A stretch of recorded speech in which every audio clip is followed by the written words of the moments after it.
Merrill. Thank you very much, Vicki. You know, quilting is a skill that requires a lot of patience, also a keen eye for color and design. So imagine what it would be like to try to create a quilt without being able to see it. Well, that's what Diane Rose does, and she's called the Amazing Quilter. You can see why. If you'd like to see some of these terrific quilts, we're going to tell you all about them right now and welcome you to Nashville. It's so nice to see you. How are you? I am wonderful, and thank you so much, and I'm so glad to be here and to see everybody out there that I can't see. What's the story of your quilting? How did this all get started? Back in August of '98, I've done since then 620 quilts. And they're all around the world, and a lot of people have them. I would imagine that most people who are blind would just say, there's no way I could do this. Where do you find that inspiration? I take a challenge. Anybody give me a challenge, I take a challenge, yes.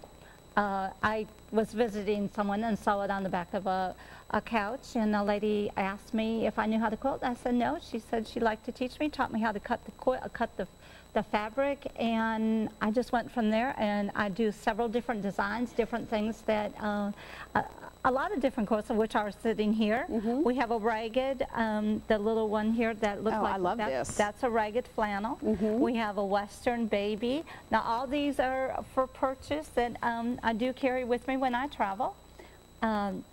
I love the little Western motif on the back of that one too. That's so cute. You do a lot of religiously themed quilts too. This one is just beautiful. Yes, with the angel's net. That one's $100. This one I'm working on now is called the Fruit of the Spirit. This will be a $250 when it's done. And I'm hand stitched. This is called applique. You can tack stitch, you can applique, you can do several different kinds of stitching. Seems like the first challenge would be, how in the world do you thread a needle? Well, I will do that as you go on to something else. No, no, I will watch you do this because this is pretty amazing. Okay. We stick the needle in.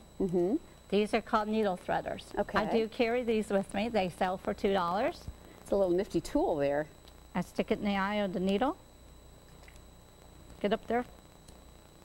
Now, I'm going to let her do this with her eyes closed, y'all.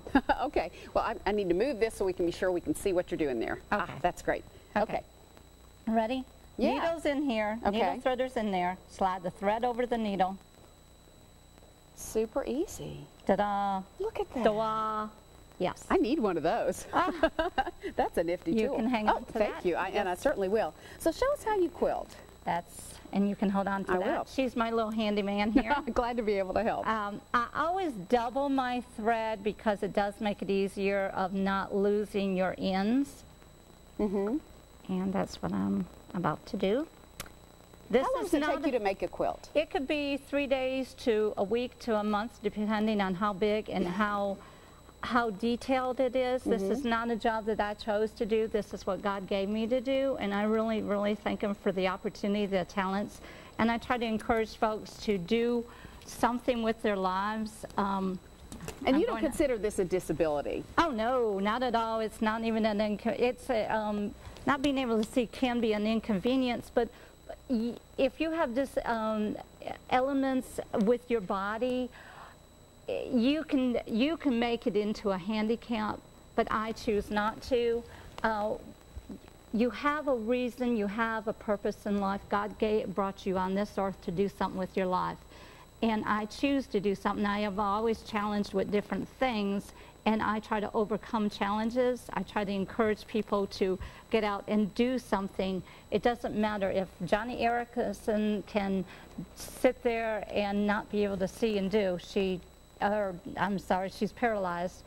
She can paint, and she could do things, so we all can. Well, yeah, you're doing some amazing things. She sells all kinds of cool things on her website, too, like these beautiful pot holders. She has a cookbook, and this amazing quilt that's behind. This is the only thing that isn't for sale, because this one's just too special, isn't it? This is my 600th quilt, and this is called the Photo Gallery of the Past Presidents, from George Washington to George Bush. On the top it says, United States of America, one nation under God, and the very bottom says, in God we trust. Well, it is just beautiful. Diane, what an inspiration you are. Thank you so much for being with us today. You're welcome. It's been so much fun to meet you. If you'd like to see more of Diane's work or to order one of her quilts, you can go to newschannel5.com. You'll find a link that'll take you to Diane's website, theamazingquilter.com. And I do speaking engagements in churches, schools, and different organizations around the country. All and right. again, thank you so much for having me come. It has been a pleasure to meet you. Thank you so much. You too. All right. Well, up next, she has lost the weight and she's keeping it off with great success. Here, Devin Alexander's